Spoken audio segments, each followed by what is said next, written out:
আসসালামু আলাইকুম everyone, welcome back to my channel. আজকে আমি আপনাদের সঙ্গে শেয়ার করব খুব মজাদার এবং খুব সহজে তৈরি করে নিয়েছি দেশি মুরগি দিয়ে মোরগ পোলাওয়ের রেসিপি। এই রেসিপিটা আসলে খুবই টেস্টি হয়। আপনারা তো জানেন যে মোরগ পোলাও আসলে একটা টেস্টি রেসিপি। আর এখনও যারা আমার চ্যানেলটি সাবস্ক্রাইব করেননি তাদের জন্য সাবস্ক্রাইব করা অনুরোধ রইল, এবং যারা আমার ফেসবুক পেজে দেখছেন তারা ফলো দিয়ে আমার সাথেই থাকবেন।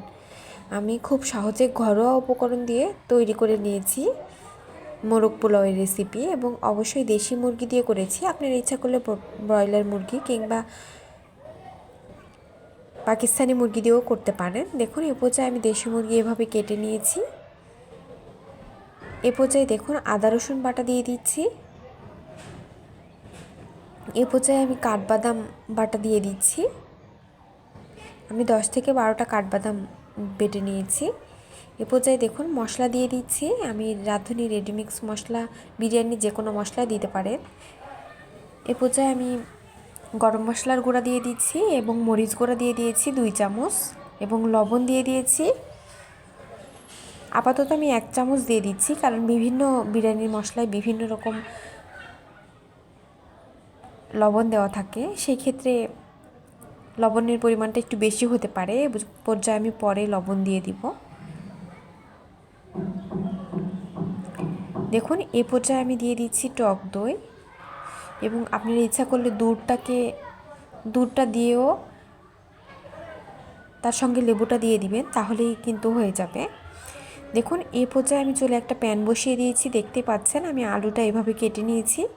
নতুন আলু নিয়ে নিয়েছি আমি, যেহেতু এখন শীতের সিজন, এখন নতুন আলু অ্যাভেলেবল পাওয়া যায়, এই জন্য আমি নতুন আলুটা এভাবে কেটে নিয়েছি।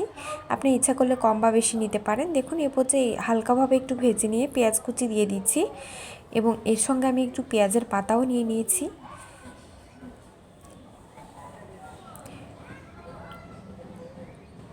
এ পর্যায়ে আমি রসুন দিয়ে দিচ্ছি, আস্ত রসুন দিয়ে দিচ্ছি। একটু চিলিয়ে নিয়েছি রসুনটাকে কোয়া কোয়া করে। দেখুন, এ পর্যায়ে এই সবগুলো উপকরণ খুব ভালোভাবে ভেজে নিচ্ছি। এ পর্যায়ে দেখুন আমি আস্ত জিরা দিয়ে দিচ্ছি 1 চামচ।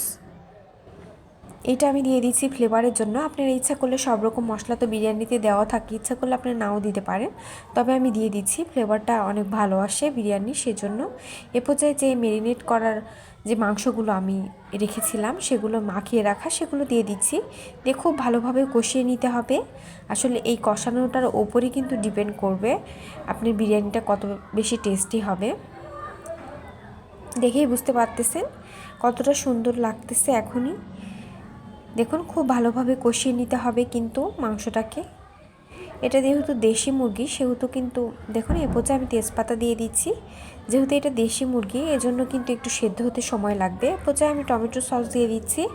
আপনি ইচ্ছা করলে ম্যারিনেট করার সময়ও টমেটো সস দিতে পারেন। আমি আসলে বেশিক্ষণ ম্যারিনেট করে রাখিনি, আমি কিছুক্ষণ রেখেছি, 10 থেকে 15 মিনিটের মতো, তারপরে আমি রান্না করে নিচ্ছি। দেখুন, এ পর্যায়ে আমি মরিচ গুঁড়া দিয়ে দিয়েছি 1 চামচ। এ পর্যায়ে দেখুন আমি শুকনো মরিচ দিয়ে দিচ্ছি। এটা আসলে মোরগ পোলাওয়ের ট্রেডিশন না, কিন্তু আমি দিয়ে দিচ্ছি, কারণ আমি প্রত্যেকটা বিরিয়ানিতেই এটা দিয়ে থাকি। দিলে আমার মনে হয় একটু টেস্টটা একটু ভালো আসে, সেজন্য দিয়ে দিচ্ছি। দেখুন, এক পর্যায়ে আমি কিন্তু খুব ভালোভাবে মাংসটাকে কষিয়ে নিচ্ছি। আর এটা কিন্তু সেদ্ধ হতে একটু সময় লাগবে। আপনি ইচ্ছা করলে ঢেকে ঢেকে দিয়ে দিয়েও মাংসটাকে একটু সেদ্ধ করে নিতে পারেন, একটু কষিয়ে নিতে পারেন। তবে অবশ্যই খেয়াল রাখতে হবে যাতে কোনোভাবে ধরে কিংবা লেগে না যায়, তাহলে কিন্তু টেস্টটা নষ্ট হয়ে যাবে বিরিয়ানির। এজন্য একটু খেয়াল রেখে আসলে মাংসটাকে কষিয়ে নিতে হবে, একটু সময় ধরে কষিয়ে নিতে হবে। দেখুন, তেলটা কিন্তু ভেসে এসেছে, তাও কিন্তু আমি একটু কষিয়ে নিচ্ছি। তারপরে আমার মশলার যে বাটি ধোয়া মশলার পানিটা, সেটা কিন্তু আমি দিয়ে দিচ্ছি। সেটা আমি ফেলে না দিয়ে আমি এর মধ্যে দিয়ে দিচ্ছি। এটা যেহেতু এটা দেশি মুরগি, সেজন্য পানিটা আমি আরও 1 কাপ দিয়ে দিয়েছি। দিয়ে এটাকে সেদ্ধ হতে দিয়ে দিব, আমি রান্না করতে দিয়ে দিচ্ছি। এই পর্যায়ে আমি চালটা ধুয়ে নিচ্ছি। এটা হলো চিনি গুঁড়া যে চাল থাকে, সেটা আমি ধুয়ে নিচ্ছি। খুব ভালোভাবে ধুয়ে নিয়েছি।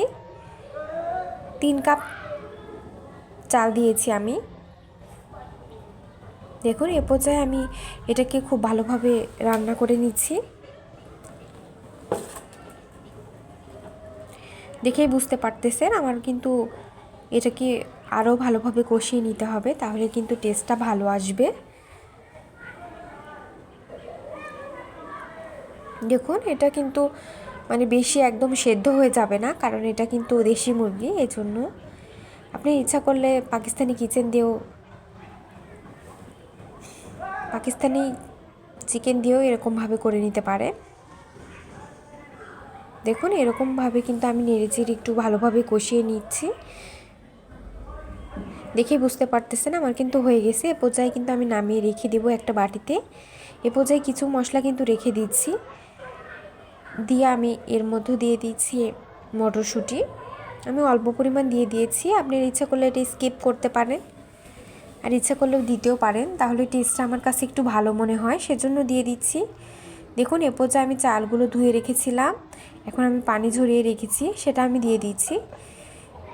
সবগুলো চাল দিয়ে দিচ্ছি, একটু পানি সেকে সেকে দিয়ে দিচ্ছি, নাহলে দেখুন এ পর্যায়ে আমি নেড়েচেড়ে সবগুলো মশলার সঙ্গে মিশিয়ে নিচ্ছি। যেহেতু আমি পর্যাপ্ত মশলা মাংসে দিয়ে দিয়েছি, এ পর্যায়ে আমি তেমন মশলা দিচ্ছি না, আমি লবণ দিয়ে দিচ্ছি। লবণটা আপনারা স্বাদ মতো দিবেন, একটু টেস্ট করে নেবেন। দেখুন এ পর্যায়ে আমি খুব ভালোভাবে ভেজে নিচ্ছি। আসলে চালটাকে একটু ভালোভাবে ভেজে নিলে বিরিয়ানির টেস্টটা আরও বেশি ভালো আসে, এজন্য আমি চালটাকে খুব ভালোভাবে ভেজে নিচ্ছি। দেখেই বুঝতে পারতেছেন আমার কিন্তু চালটা প্রায় ভাজা হয়ে গেছে। এ পর্যায়ে আরও একটু ভালোভাবে ভেজে নিচ্ছি। দেখুন এ পর্যায়ে আমি পানি দিয়ে দিব। আমি 3 কাপ চালের জন্য 6 কাপ পানি নিয়ে নিয়েছি এবং এটা গরম করে নিয়েছি। পানিটাকে আমি গরম পানি দিচ্ছি, দিয়ে দেখুন নেড়েচেড়ে সবগুলো একসাথে মিশিয়ে দিব, দিয়ে আসলে ঢেকে রান্না করতে দেব কিছুক্ষণের জন্য।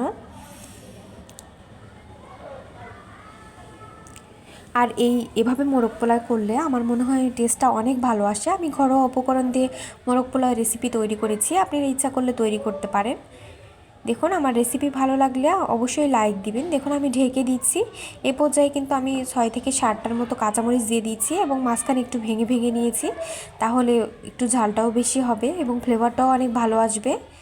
আসলে এভাবে মোরগ পোলাও করলে অনেক বেশি টেস্টি হয়। আপনারা আসলে একবার আমার রেসিপিটা ফলো করে দেখবেন কতটা টেস্টি হয়। দেখুন এ পর্যায়ে কিন্তু পানিটা প্রায় শুকিয়ে গেছে। এ পর্যায়ে আমি মাংসটা দিয়ে দিচ্ছি, আমি বাটিতে উঠিয়ে রেখেছিলাম। দেখুন খুব ভালোভাবে মিক্স করে নিচ্ছি। আমার মোরগ পোলাওটা কিন্তু প্রায় হয়ে গেছে, দেখেই বুঝতে পারতেছেন কতটা পারফেক্ট হয়েছে। এভাবে প্রত্যেকটা স্টেপ ফলো করলে মোরগ পোলাওর রেসিপি খুবই সুন্দর হবে এবং পারফেক্টলি আপনারা তৈরি করে নিতে পারবেন। আর বাসায় ছোট থেকে বড় সবাই খুব পছন্দ করবে। দেখুন এটা কিন্তু আমি দমে কিছুক্ষণের জন্য রেখে দিচ্ছি একদম লো আঁচে, এবং লো আঁচের পরে চুলাটা বন্ধ করে কিছুক্ষণ রেখে দিয়েছিলাম। দিয়ে দেখুন এ পর্যায়ে কিন্তু আমার পোলাওটা সুন্দরভাবে হয়ে গেছে। এ পর্যায়ে আমি একটা সার্ভিং প্লেটে উঠিয়ে নিচ্ছি এবং পেঁয়াজ বেরেস্তা দিয়ে দিচ্ছি। পেঁয়াজ বেরেস্তা দিলে আসলে ফ্লেভার টেস্টটা অনেক ভালো আসে। আমার রেসিপিগুলো ভালো লাগলে অবশ্যই লাইক দিবেন এবং অবশ্যই আমার চ্যানেলটি সাবস্ক্রাইব করবেন। ধন্যবাদ সবাইকে।